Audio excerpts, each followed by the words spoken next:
Os médicos foram claros, diretos, técnicos, sem espaço para interpretação. Seu filho nunca vai andar. Era o que os pais de Miguel ouviram numa sala fria de hospital, sentados na frente de 3 especialistas, segurando as mãos um do outro com uma força que tentava impedir o mundo de desabar. Miguel tinha 4 anos. O parto tinha sido normal. A gravidez tranquila. Os primeiros meses de vida dentro do esperado. Foi por volta dos 2 anos que os sinais começaram a aparecer. Ele não corria como as outras crianças. Caía com mais frequência. Subia escadas com uma dificuldade desproporcional para a idade. A mãe notou primeiro, como as mães sempre notam. Levou-o ao pediatra. Depois ao neurologista. Depois ao especialista em doenças neuromusculares. O diagnóstico chegou como uma sentença. Distrofia muscular de Duchenne. Uma doença genética progressiva que ataca os músculos gradualmente. Sem cura conhecida. Com progressão inevitável. A maioria dos pacientes perde a capacidade de andar entre os 10 e os 12 anos. A expectativa de vida, na época do diagnóstico de Miguel, girava em torno dos 25 anos. Os médicos disseram a verdade. Fizeram seu trabalho. Mas ninguém disse o que Miguel seria capaz de fazer com essa verdade. A família entrou em colapso primeiro. É assim que funciona. O diagnóstico de uma criança não atinge só ela. Atinge cada pessoa que a ama com uma força diferente e simultânea. O pai que sai do hospital sem conseguir falar. A mãe que chora no banheiro para não assustar o filho. Os avós que não entendem os termos médicos, mas entendem a expressão no rosto dos filhos. Depois do colapso veio a decisão. A mãe de Miguel, professora de educação física, recusou a narrativa da limitação. Não negou o diagnóstico. Não ignorou a ciência. Mas decidiu que entre o diagnóstico e o destino existia um espaço. E que esse espaço seria preenchido com tudo o que ela tinha. Começou a pesquisar. Fisioterapia intensiva para doenças neuromusculares. Hidroginástica adaptada. Fortalecimento muscular precoce.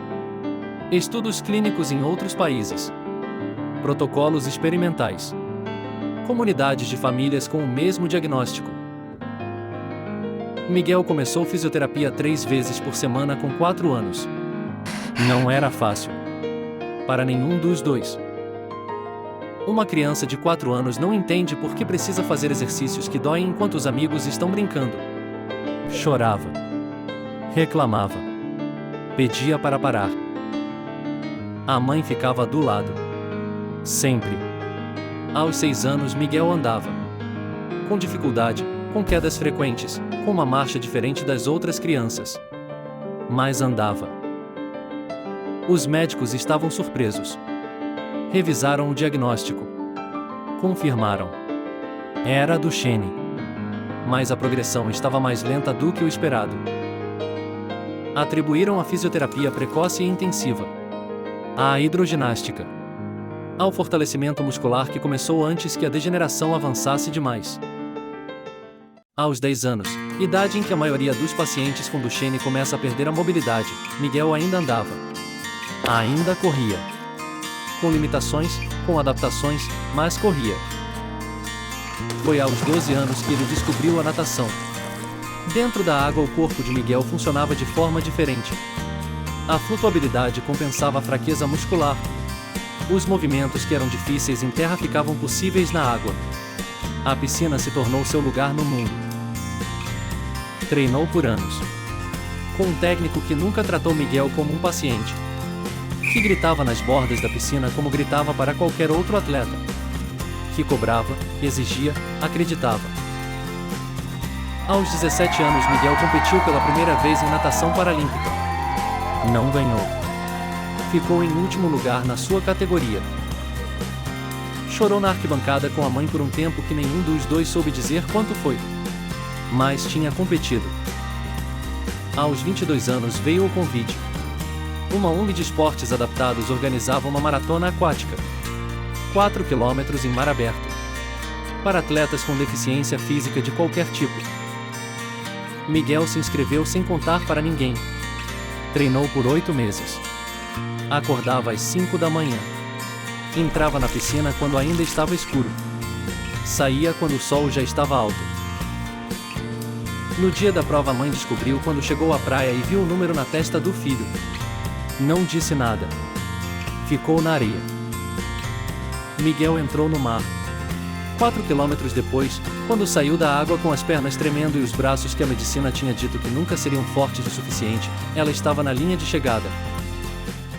Não precisaram de palavras. Miguel tem 28 anos hoje. 3 anos além da expectativa de vida que recebeu no diagnóstico. Caminhando, nadando, vivendo. Não é um milagre. É ciência aplicada com disciplina, amor e uma recusa absoluta em aceitar o teto que outros definiram. A medicina errou? Não exatamente. Os médicos disseram o que os dados mostravam.